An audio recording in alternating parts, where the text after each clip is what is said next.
Alex, how are you today, mate? Good stuff. Not too bad, thank you. My name's Brian, I'll be your counsellor. Yep. Thanks so much for coming along. Thank you for having me. How's your day been so far? Yeah, not bad. It's been pretty busy, just doing groceries and stuff like that. Okay, cool. Yeah. Yeah, very nice. I just thought before we get into everything, if you don't mind going over the confidentiality here. Yeah. Yeah? So I'm not sure, are you aware of what confidentiality is? The basics. Yeah. So here at Windsor, our policy on confidentiality is to make sure that,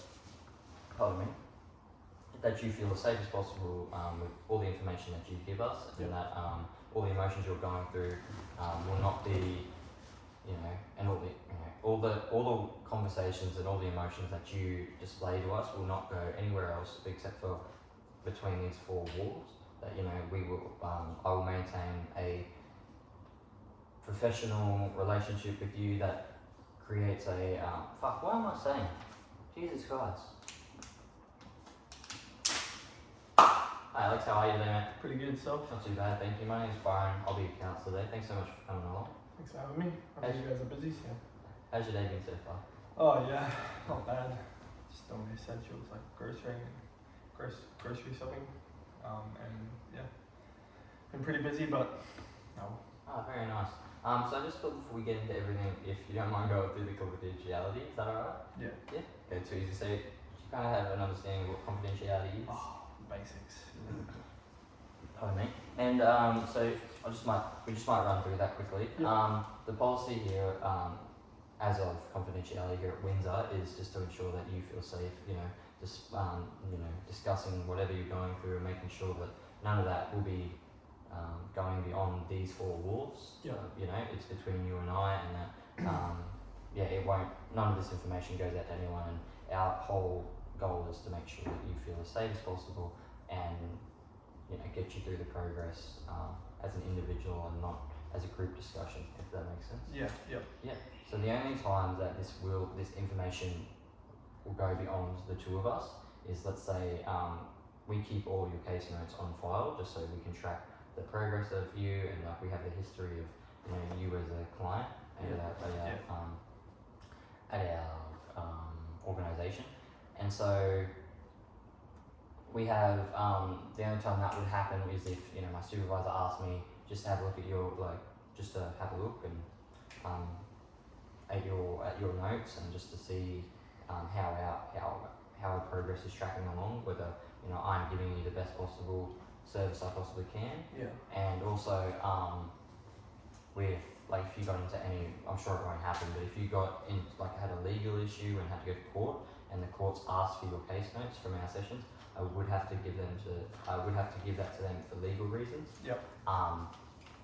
And or if we came to an agreement where we thought that to benefit you, to get help from another healthcare professional, let's say a psychiatrist, and I wrote up a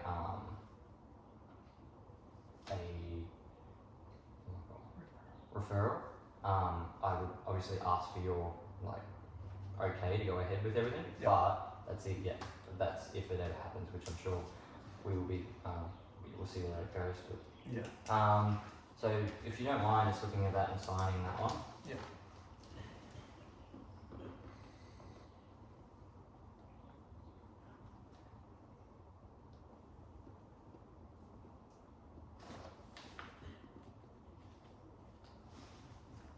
Awesome. Thanks so much.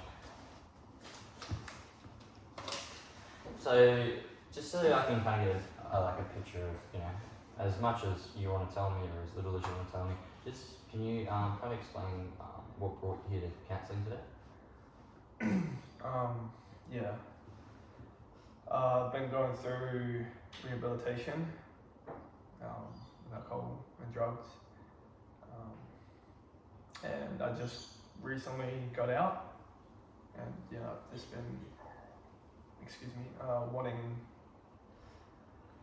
I've just been worrying that I'm going to slip into another addiction, which I have previously struggled with in the past, which is gambling, and I'm just worried that it's going to creep back up on me, and because I have not much to do anymore, I just feel like it's going to come back, and I'm just worried.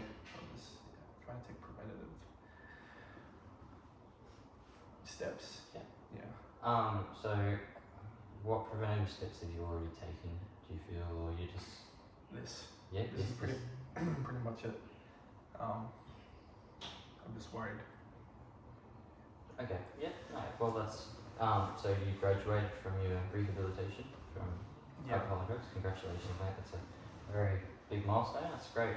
And so you're also worried about, slipping back into that kind of landslide of gambling, is that correct? Yeah. Alright, so what are the kind of thoughts that, that are creeping back into your head about, falling back into gambling? Just that, I'm bored, I've got nothing to do. Okay. I feel like time has slowed right down.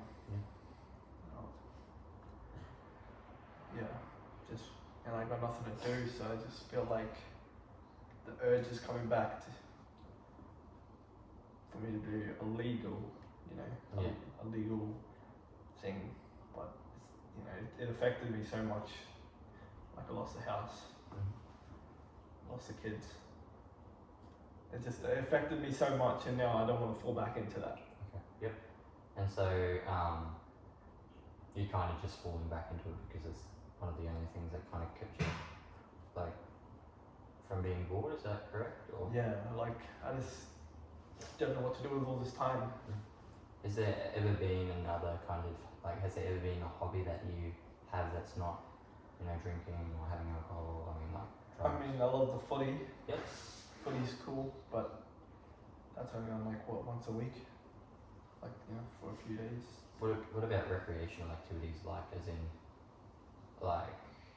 going out and going into the community and doing something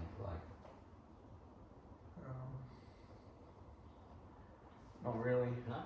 Okay, that's all good. I used to like going partying, but I can't do that anymore. Yeah. Because I'm trying to stay away from the drugs and alcohol. Have you got a lot of friends that go out and go fishing or go and join a sports that do a lot of sports or? All my friends are partiers. Okay. Yeah. So. Okay. So, and how does it make you feel that those obviously those constant thoughts are maybe we should try again, maybe we should do that, a little devil on the shoulder, but how does that from your heart feel when that comes into your head?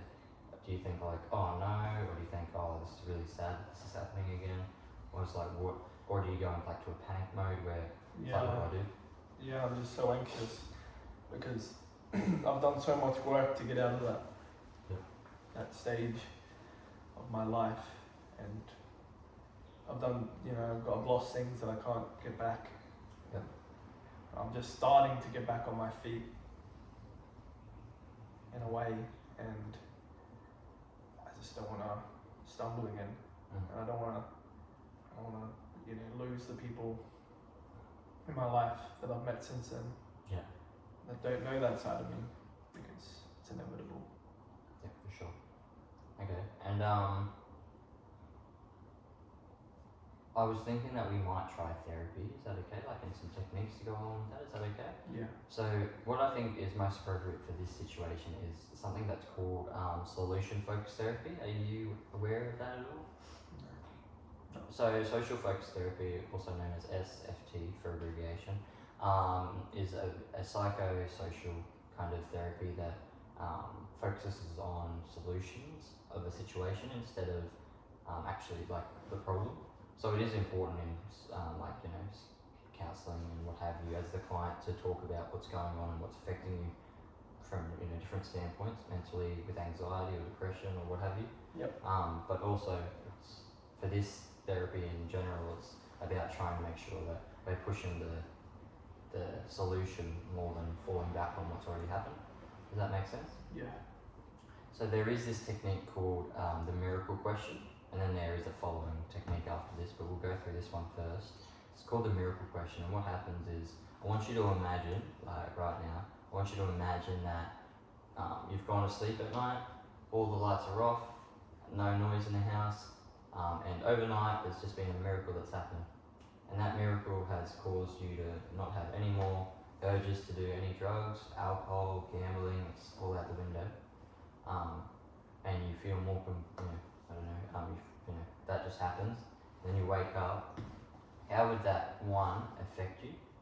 And two, how do you think that would have happened? Like, what ways could it just disappear? I think it'll change my life, firstly. Yeah. You know, I'll be able to build relationships, have a family again, or even get in touch with my kids again, and rebuild that relationship. And it'll change everything. Yeah. And yeah, I don't know. Maybe I could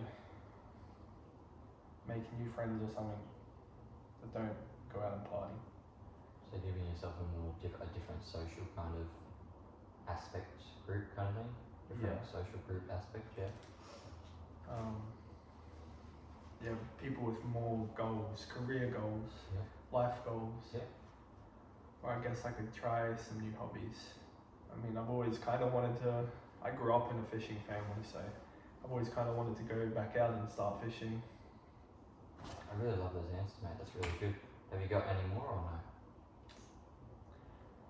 Just continue going to the footy, I guess. I like going to footy when it's here. What's your team? What's your favourite team? Cowboys. Very nice, very nice. I wouldn't say Parramatta because they're the worst. Oh. Parramatta's my team. Oh, really? No, that's okay, mate. So focus on the footy more. Yep. Continue to focus on the footy, something that you really, really enjoy and love. Another one is to make new friends, try and go out in the community, find some new people. Yeah. And also fishing. Yeah. Yeah. What do you love about fishing? All sorts of different fish. Yeah. There's blue ones, black ones, rainbow ones, pink ones, yellow ones. There's just, I love all the species. So you just say you love the creatures, like. Yeah. Okay. And just Is going and focusing on something. Okay, so it feels, And getting my mind off everything. feels good to kind of, it's like a relaxing tool kind of thing. Yeah. Okay. And also the bond. I mean, back in the day when me and my dad go fishing, we'd really bond, And that's what you kind of want? Is that like? Yeah, that bondage. I'm sorry.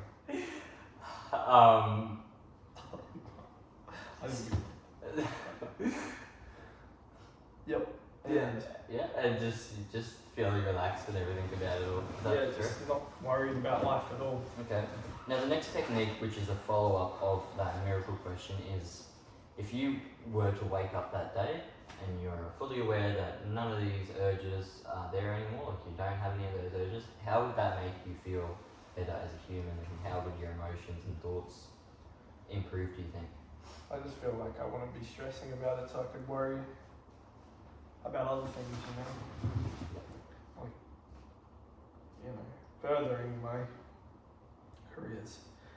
Like, I just want to get a proper career, and stick to it, enjoy it.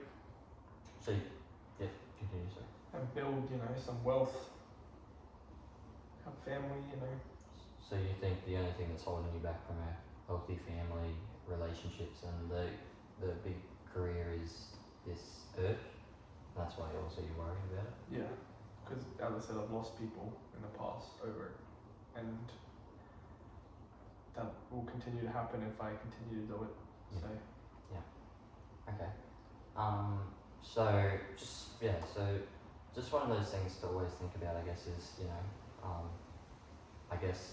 going back into an urge, you obviously know from constant experiences to not, it's not worth it, but it's also to focus on what you've been doing so well already. You've already done, you're like, I can't really give much more advice because you've done all this experience, but you know you've handled all these situations so well. Like you still haven't relapsed on the gambling, and you've already graduated your drug and alcohol rehabilitation. So like you've done a lot of the hard work already, and it's just kind of consistently continue the strain away from it, I guess is the right way to put it. But yeah, so whether you know you come back for more counselling sessions with us or what have you, I think you know the goal is that you're reaching your goals of kind of disattaching from all these substances and activities. And I think you've kind of worked out already on your own about what kind of things you could replace those with, especially since you really like all these other things like footy and fishing and what have you. And you know where not having these drugs and alcohol can lead you to, and gambling. So I really do appreciate your time today, mate. And yeah, just keep thinking positive and doing all the best that you have already been doing. Yeah. So thank you so much, mate. Thank you. Nice.